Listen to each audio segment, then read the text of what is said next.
Hello, this is David Wilcoxon. In this video, I discuss the Charlie Kirk shooting. I didn't want to make a video about this as there are people giving explanations on YouTube and Facebook, and I want to teach about the spiritual battle. But the Holy Spirit pressed on me the importance of what's taking place, as this event seems to be a turning point for what appears to be an evil agenda in the name of Jesus Christ. And because of that, I can't sit idly by and just let it happen without warning people. There's a spiritual battle that's being waged, not just by the left against the right, not just by liberals against Christians, but by the Satan-empowered enemy who is using this event to potentially cause Messiah's saints to be misled by a grand deception. I'll cover the spiritual battle in future videos. The purpose of this video is to help you see that the official narrative about Charlie's death is bogus, which means that our government leaders and the mainstream media are misleading us. When you see that the official narrative is a deception, then it's easier to see why the event took place and how the enemy is using it to promote their agenda so that you can be protected. Since Christians are being told to be like Charlie, and that the government is going to fight against the evil leftists who supposedly caused the shooting, it's important to see the fakery of the event so that you see their agenda is a deception as well. Some investigators pointed Charlie being shot from the backside, which means that the neck wound was the exit point of the bullet. Others say that the blood was staged with a blood squib, and maybe holographic technology was used to fake him being shot.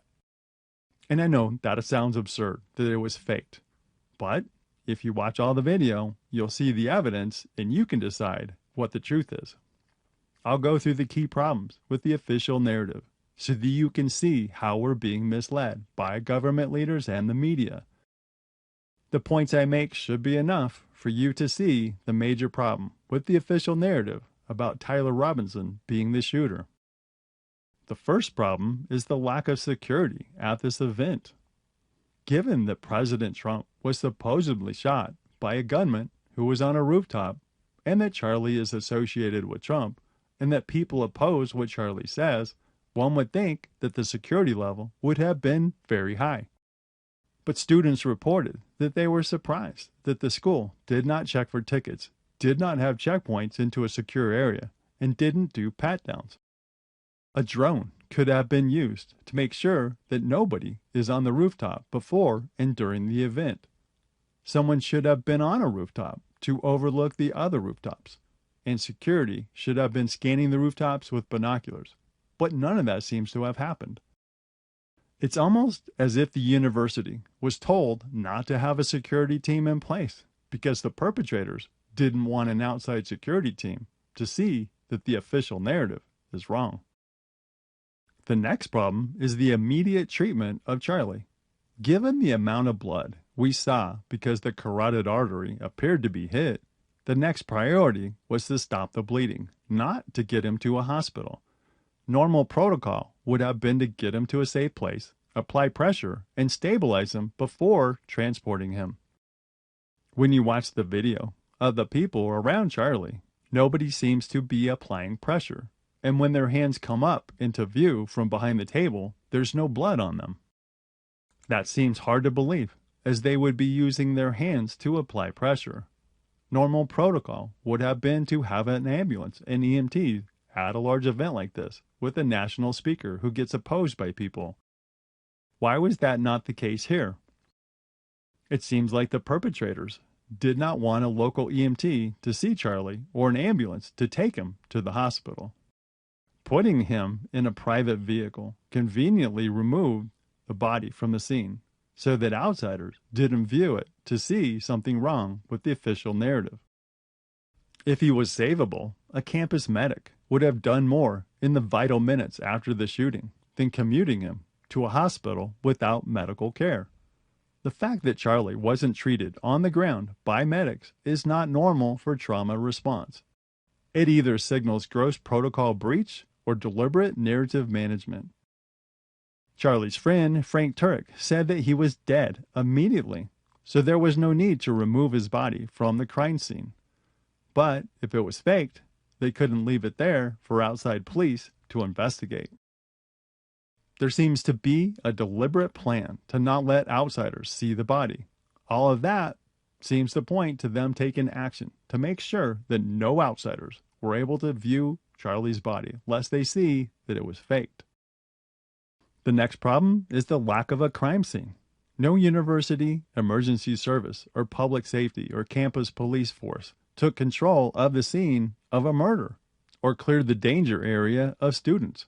That's not normal, as the shooter could have taken more shots. Typically, when someone is murdered, especially a high-profile political figure, the area is locked down with police and investigators everywhere. That didn't seem to happen. The area should have been roped off as a crime scene to prevent people from walking in it and removing things, and to find the bullet, take measurements, and look for evidence, which didn't happen.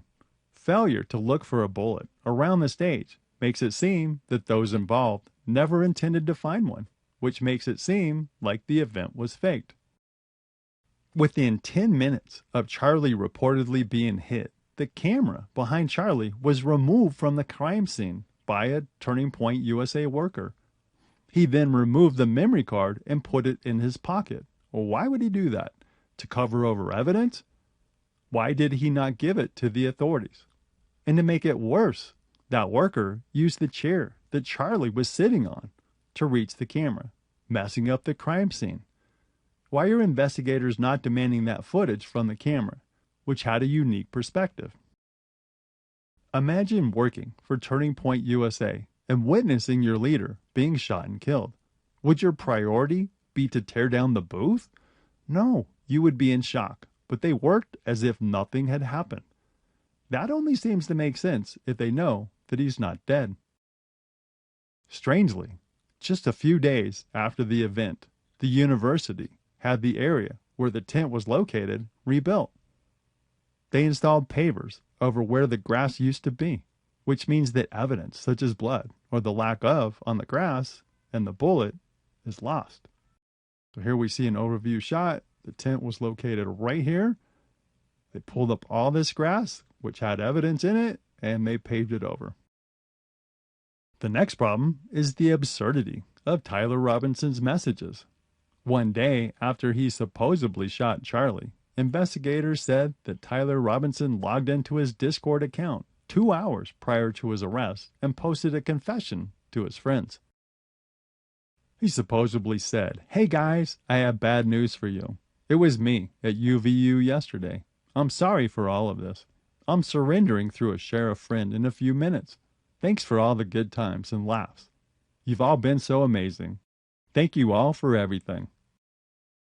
So we're supposed to believe that he committed a murder and then decided to make a confession, a message of thanks on Discord to his friends, which would be evidence that's used against him.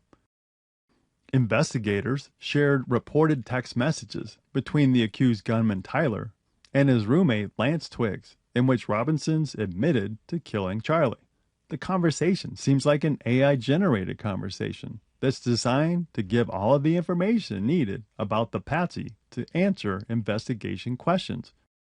It does not sound like the conversation of two Gen Z young men, that's for sure.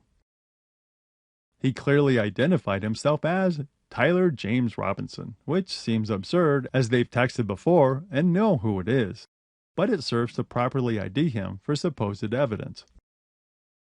By calling Lance his lover and Lance reminding Tyler that his pronouns are she and they, it sets the narrative of him being trans, which seems to be a theme in recent shootings.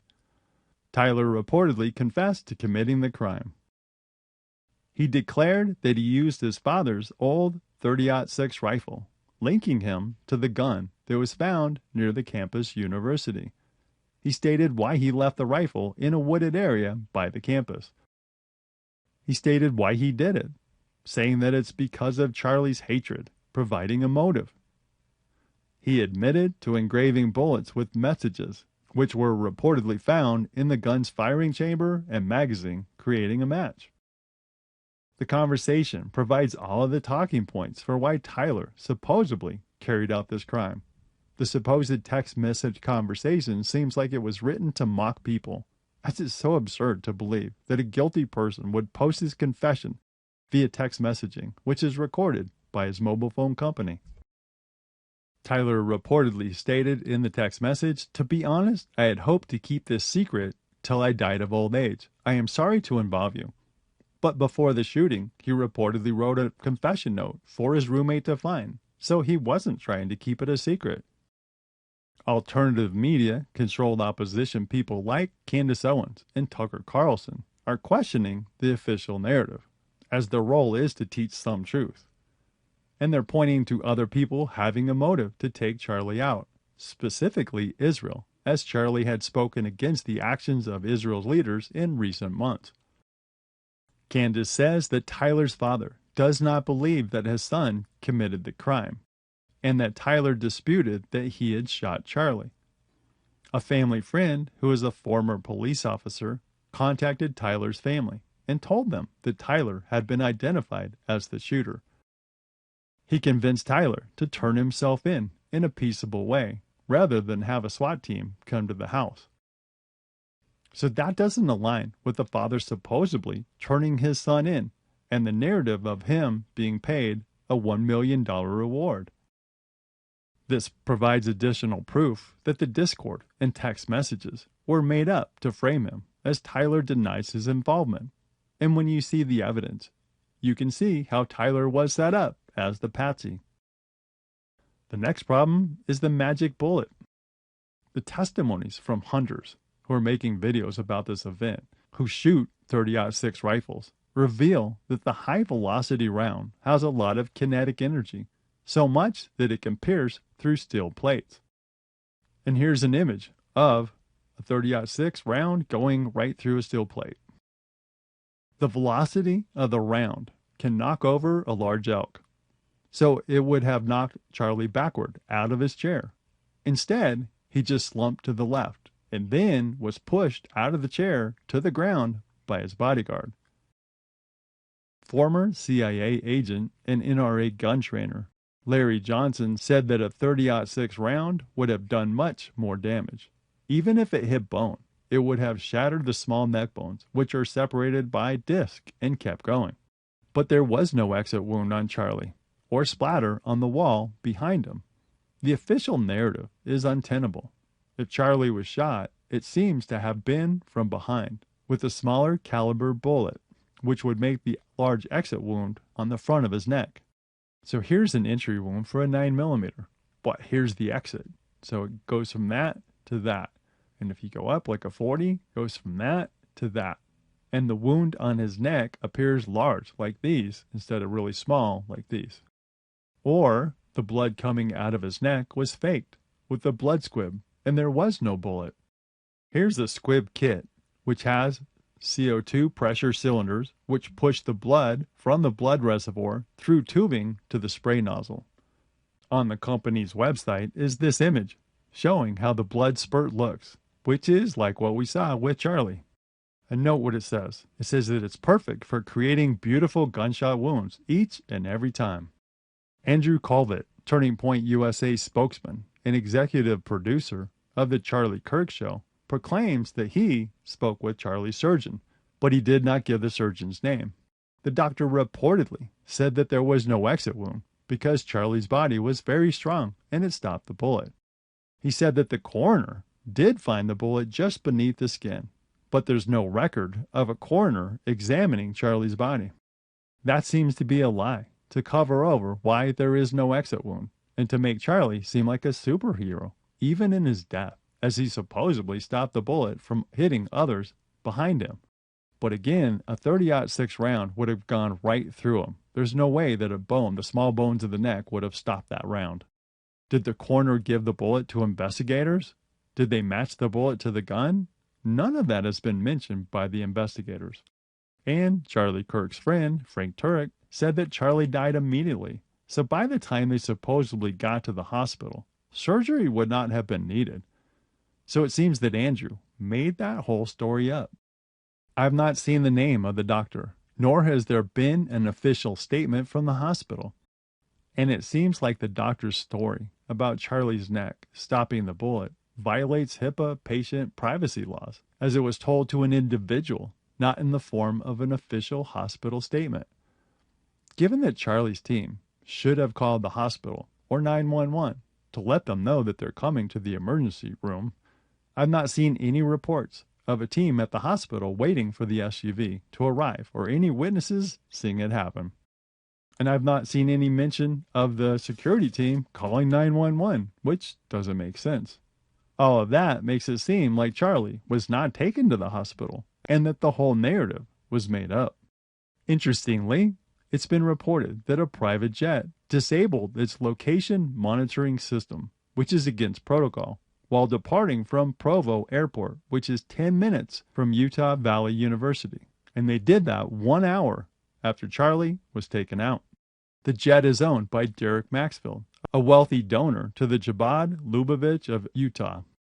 The pilot seems to have turned off the tracking system so that nobody knows where the jet traveled. Could that jet have flown Charlie and his security team away from the crime scene so that nobody saw them? The next problem with the official narrative is the bodyguard in black. Shortly before Charlie was hit, the bodyguard in black put something that looks like a small fan underneath Charlie's seat at the back right, which you see here. But a small fan wouldn't do anything to help Charlie, so what was it? The bodyguard in black seems to make distinct signals to someone. First, he stuck his right arm straight out. Then he moved his left arm to touch his right upper arm. So two very distinct signals. So here's Charlie. Here's the security guard in black. Watch this arm go out, then this arm touch it on the upper part. Then Charlie gets hit, and that'll be blurred out. And then watch him, because I'll cover this in a second, watch the security guard aggressively push Charlie over out of the chair.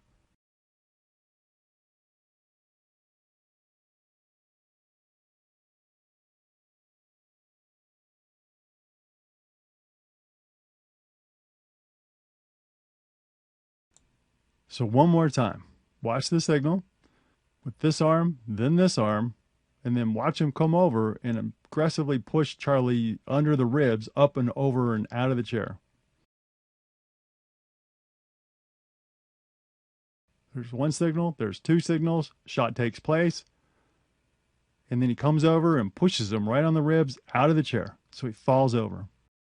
People point out that this was Charlie's personal bodyguard, but that doesn't mean that he couldn't be complicit in carrying out a deception. And as I showed you in the video, he forcefully pushed Charlie out of his chair, maybe to make it seem more dramatic and to put him out of public view, to hide that the bleeding stopped if a blood pouch was used. If I was an investigator, I would interview Charlie's bodyguard, as he was right behind Charlie, so his perspective is crucial. And he did some really sketchy things before and after Charlie was hit. But there's no report of him being interviewed, which makes it seem like the event was controlled and fake. The next problem is the guy in tan, which you see here. So here's Charlie, just got hit right there. But the man with the tan shirt and aviator glasses was in front of Charlie. Before Charlie was reportedly hit, the man looked up to Charlie and smiled, perhaps because he knew that he's going to be part of a deception. Then he distinctly moved his right hand up his left arm to seemingly activate something, perhaps a blood squib, as it took place at the same time that a gunshot was heard and Charlie seemed to be hit and blood came out. America over the last 10 years. Counting or not counting gang violence? Great. Been in America over the last 10 years. Counting or not counting gang violence? Great. The same guy seems to be part of the security team, as he led the way when they carried Charlie's body to the SUV. And that brings more questions, as there's no report of him being interviewed by the investigators. Also, in that photo, you notice that there's no blood on the ground. So here's Charlie, supposedly got hit in the neck, bleeding out, and there's no blood here. So here's a photo. They walked right by this vehicle to that SUV, and there's no blood on the ground. That doesn't seem to make sense if he's bleeding out. If I can notice these things, surely crime investigators can too. So why has the man in tan not been interrogated? Is it because he's part of the team that helped fake the event and he gets a pass? What I do know is that this investigation is faulty and incomplete. The next problem is Tyler's escape timeline. The FBI said that Tyler disassembled the gun on the roof before he came off, but he was seen running on the roof shortly after the shot was heard, so there was no time to take the gun apart. The old .30-06 Mauser is not a takedown style rifle that comes apart easily, but rather has two screws that hold it in place, so it would have taken longer than a few seconds to disassemble it. In the photo of the rifle that was reportedly found in the treat area, it shows that it's fully assembled, but it doesn't make sense that Tyler would take the time to reassemble the rifle. And the FBI says that a screwdriver with his DNA on it was left behind on the roof of the building, which means that he didn't have it to reassemble the rifle. The next problem is that apparently no autopsy was performed. The doctor at the hospital reportedly signed the death certificate, but the law states that an autopsy is required in the case of homicide. Someone suggested that Erica may have signed a waiver for no autopsy, but that's not how it works in a murder case. You don't get to opt out when someone is murdered, as we can see according to the Utah Legal Code. And right here, it says that it's required if the death was by violence, gunshot, suicide, or accident. And besides that, Erica would want a thorough examination for the trial of the person who is accused of Charlie's murder. An autopsy is needed to determine the bullet angle trajectory, the type of bullet, if the bullet fragmented, and if it matched the suspect's gun. The information is vital to have in the court of law in the legal case against the suspected shooter.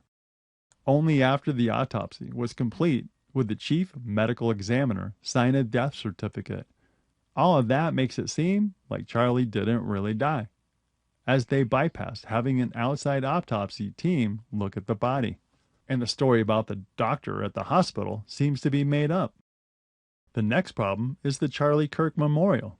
Something that stood out to me is that Charlie's casket was not at his funeral memorial service. That's really odd, as it was supposed to be all about him. Another oddity is that no family members or personal friends spoke at his memorial, just political and media figures who are controlled. It seemed more like a political rally than a memorial, with Turning Point USA fundraising banners on the TV feed, pyrotechnics, Turning Point USA merchandise for sale, and booths to sign up voters. The speakers didn't seem to have trauma shock, red or puffy eyes, and they seemed to feign signs of grief. All of that makes sense if he didn't really die. Speaking of, I didn't see a burial ceremony announced. Where was he buried? The next problem is the odd behavior of those close to Charlie. This was not a normal death, not even a normal murder, as it was witnessed by thousands of people and shown on video in graphic detail. The trauma shock that family and friends experience would be enormous and last for months. Everyone grieves differently, but there's a commonality among those close to Charlie. Within 2 days, Erica Kirk addressed the nation, but she didn't have red and puffy eyes from crying.